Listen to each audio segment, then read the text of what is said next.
안녕하세요, 파란나비입니다. 한국이 사드 배치를 결정하자 중국은 보복을 위해 일명 한한령으로 불리는 한류 규제령을 내렸고, 경제적인 타격을 위해 기업의 활동에도 제재를 가했는데, 롯데는 사드 부지를 제공했다는 이유로 제재의 중심에 있었습니다.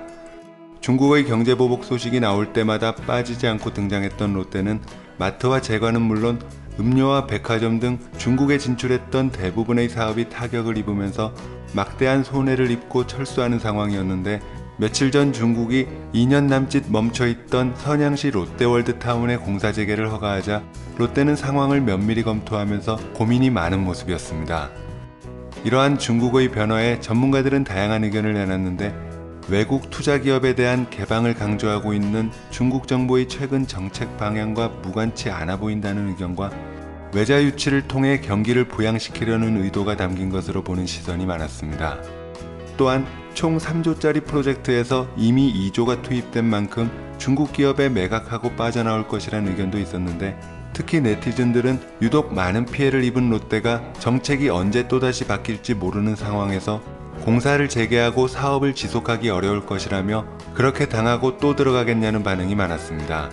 하지만 많은 네티즌들의 예상과 달리 롯데는 선양시 롯데월드타운의 공사를 시작하기로 결정한 것은 물론, 미국에서 열린 롯데케미칼 공장 준공식에서 기자들과 만난 신동빈 회장이 중국 시장은 아주 중요한 만큼 포기할 수 없고 앞으로도 계속 투자할 계획이라는 의지를 밝히며 네티즌의 예상과 빗나간 행보를 선언했죠.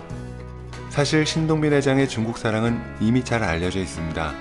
중국이 워낙 큰 시장이다 보니 기업 경영인으로서 중국 진출의 꿈을 포기하지 않았는데, 사드 제재가 한창일 때도 인터뷰를 통해 중국을 조상들이 살던 땅으로 묘사하며 중국을 사랑하고 중국에서 사업을 계속하고 싶다는 의지를 드러내기도 했습니다. 이처럼 중국에 대한 사업 의지가 강한 신동빈 회장이 롯데케미칼 미국 공장을 뚝심으로 밀어붙여 성과를 이뤘던 만큼 중국 진출의 꿈도 뚝심을 가지고 재정비할 것이란 의견도 있습니다. 하지만 마음에 들지 않으면 손쉽게 제재를 가하는 공산체제가 사업의 걸림돌이 될 것이란 의견이 많습니다. 게다가 롯데월드타운의 공사 재개가 사드 해제를 의미하는 것도 아니기 때문에 우려의 목소리가 커지는데, 최근 미중 무역전쟁 여파 등으로 많은 기업들이 탈중국을 하는 상황에서 이미 엄청난 보복을 당한 기업의 결정이라 의문이 커지는 모습입니다. 반면 중국이 사드 제재 자체를 인정하지 않고 있기 때문에 해제할 때도 대놓고 해제하지 않을 것이므로 이번 롯데의 결정이 기회가 될 수 있다는 의견도 있습니다.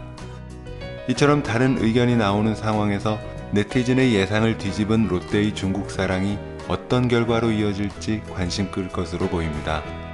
오늘 파란나비가 준비한 소식은 여기까지입니다. 시청해주셔서 감사합니다.